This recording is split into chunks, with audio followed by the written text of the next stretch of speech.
Halo anak-anak, apa kabar? Baik ya? Ya, kalau baik, mari kita belajar.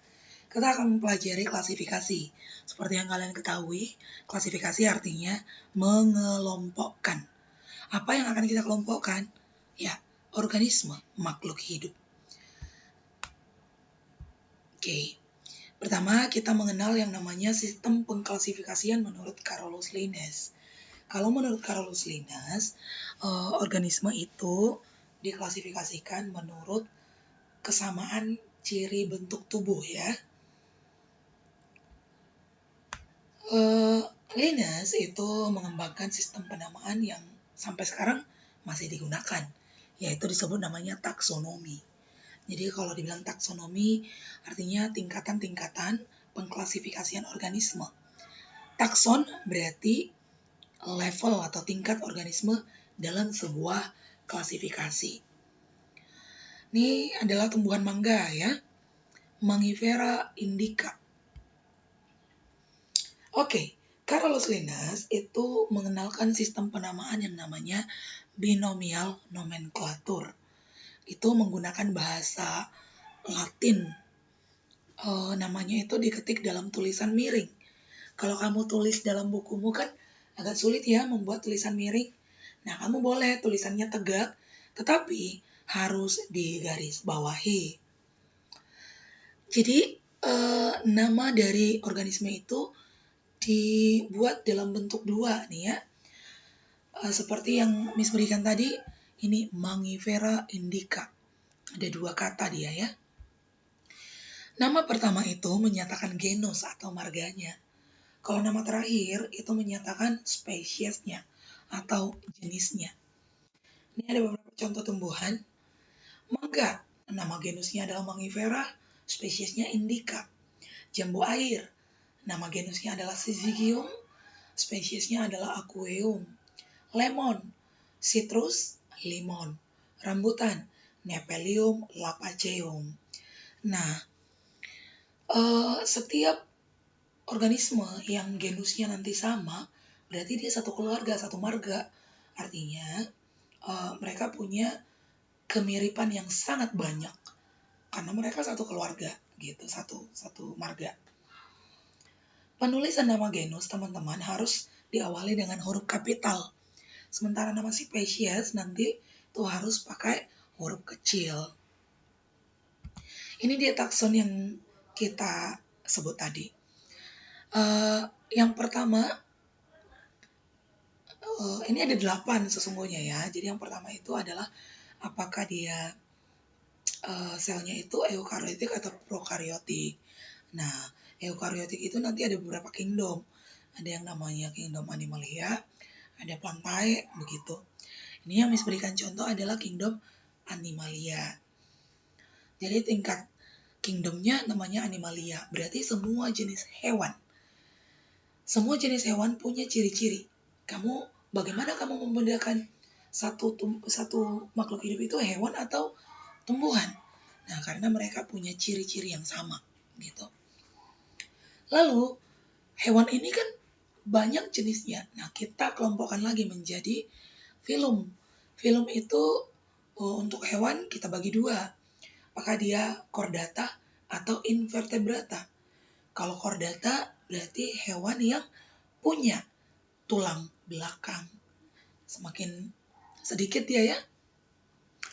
Lalu, ada yang namanya kelas. Kelas itu ada banyak. Ada namanya kelas reptil, ada kelas mamalia. Nah, ini kita pilih kelas mamalia. Berarti ini kelas ini hewan, kemudian yang mamalia ya, dia hewan dan bertulang belakang. Selain bertulang belakang, dia harus menyusui gitu. Lalu si kelas mamalia ini dibagi lagi nih. Ordo, ada yang bisa makan tanaman, ada yang bisa makan hewan.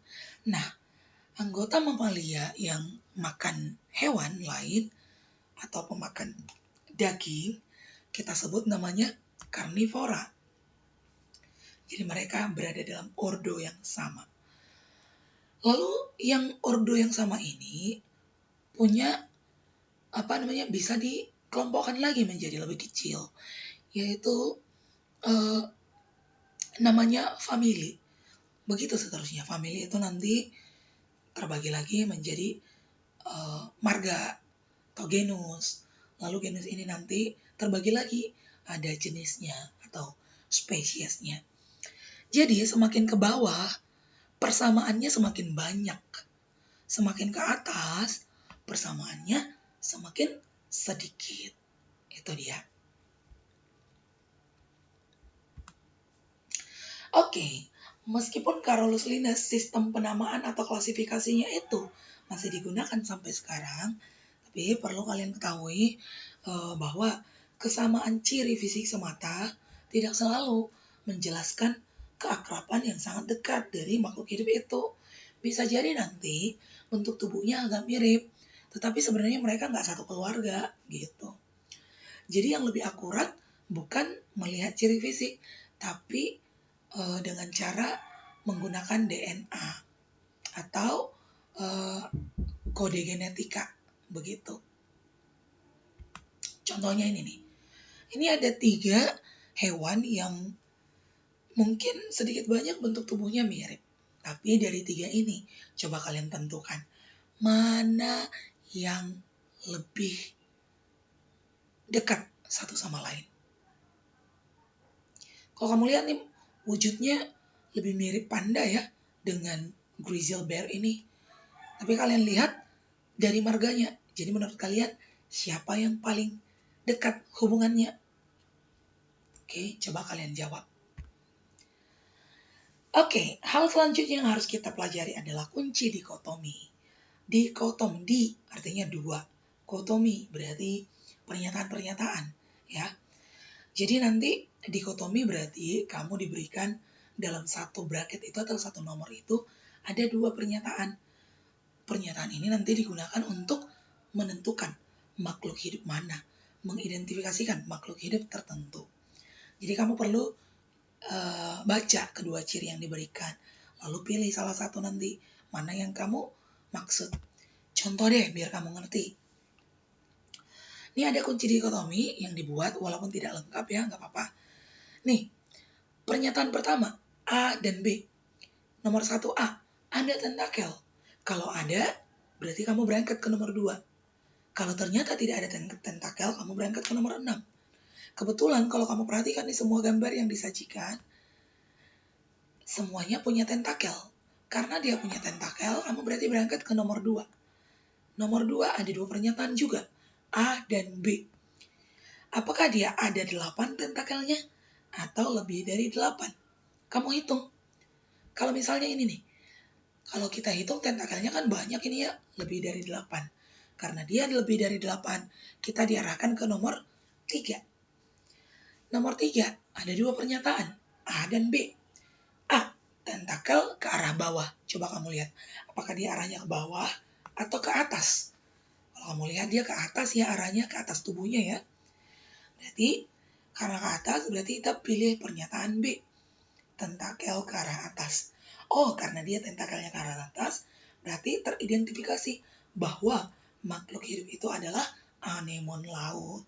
Begitu maksudnya. Bisa dipahami ya? Toh ini kita lihat. Oh, ada tentakel ke nomor 2. Hitung dulu tentakelnya. Tentakelnya ada 8. 1, 2, 3, 4, 5, 6, 7, 8. Karena dia pas 8 tentakel, berarti itu adalah oktopus. Begitu. Bisa dipahami ya, teman-teman? Ini deh, supaya lebih mantap kamu berlatih. Coba cek. Misalnya yang ini nih, lalat. Sayap ditutupi kerangka luar atau tidak? Kalau kamu perhatikan di sini nggak ada kerangka luar ya. Karena nggak ada berarti kamu pergi ke nomor 2. Oh, apakah tubuhnya berbentuk bulat? Atau tubuhnya berbentuk panjang? Nah, coba kamu bandingkan. Ini bulat atau panjang ya? Kalau bulat, ini dia jawabannya. Kalau panjang, ini dia jawabannya. Kamu tentukan. Ada 4 gambar, kamu berikan jawabannya ya. Apakah ini Conicaea Tempuncata atau Camnula pellucida. Coba identifikasi makhluk hidup ini. Itu dia hal yang perlu dipelajari. Terus terakhir adalah sistem klasifikasi 5 kingdom. Nah, klasifikasi 5 kingdom ini dikenalkan oleh tokoh yang bernama Robert Whittaker. Jadi Robert Whittaker ini membagi kingdom menjadi 5 bagian. Menurut ciri-ciri yang umum nanti ya. Ada yang namanya kingdom Monera, ada Protista, Fungi, Plantae, dan Animalia. Nanti ini akan dibahas di video terpisah. Sebelum itu, kamu kenali dulu deh beberapa istilah yang akan sering kamu dengar nantinya. Pertama, mikroskopik. Mikroskop berarti berhubungan dengan mikroskop. Ini ukurannya makhluk hidup itu sangat kecil. Sangat kecil sampai tidak bisa dilihat oleh mata telanjang. Sehingga kamu butuh alat mikroskop untuk mengamatinya. Begitu. Kemudian ada yang namanya uniseluler. Uni artinya satu. Jadi kalau dibilang uniseluler berarti makhluk hidupnya hanya terdiri satu sel. Tubuhnya itu cuma satu selnya. Lalu multiseluler berarti tubuh makhluk hidup itu terdiri atas banyak sel. Tak terhitung malah sama seperti manusia. Biasanya ini makhluk hidup yang ukurannya besar-besar ya. Manusia, hewan, dan tumbuhan yang bisa dilihat oleh mata lah ya. Kemudian autotrof. Autotrof berarti itu dapat membuat makanan sendiri. Auto artinya sendiri. Trof berarti berhubungan dengan pembuatan makanan. Membuat makanan sendiri, contohnya tumbuhan melalui fotosintesis, seperti yang sudah kita buktikan di pertemuan sebelumnya ya. Kemudian ada yang namanya heterotrof, lawan katanya, nggak bisa membuat makanan sendiri. Lalu selanjutnya adalah prokaryotik. Prokaryotik ini adalah sel-sel yang tubuhnya masih sederhana ya selnya. Selnya itu hanya terdiri atas 3 bagian besar yaitu DNA, membran sel, dan sitoplasma. Lawannya itu adalah eukaryotik. Nah, kalau eukaryotik itu adalah prokaryotik yang sudah berevolusi dalam waktu jutaan sampai miliaran tahun ya.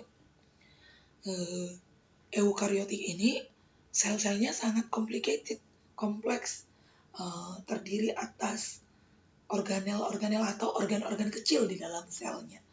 Tuh, eukaryotik itu tadi seperti sel tubuhnya kita, manusia, hewan, tumbuhan, begitu. Ya, Miss kira itu saja yang perlu dipelajari untuk video ini. Kamu lanjutkan dengan video Kingdom yang dibuat secara terpisah. Sekian, terima kasih.